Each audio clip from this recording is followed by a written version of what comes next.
IC engine. Introduction. Petrol engines and diesel engines are classified as internal combustion engines, abbreviated as IC engines.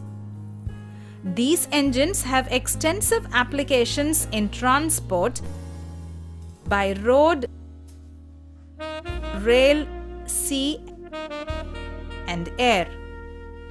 IC engines have made a major revolution in transport. Classification of IC engines. IC engines can be classified as follows. According to the type of fuel used: petrol engine, diesel engine. According to the cooling system: air-cooled engine, water-cooled engine. According to the cycle of operation: 4-stroke cycle engine, 2-stroke cycle engine. According to the number of cylinders: single cylinder engine, multi-cylinder engine.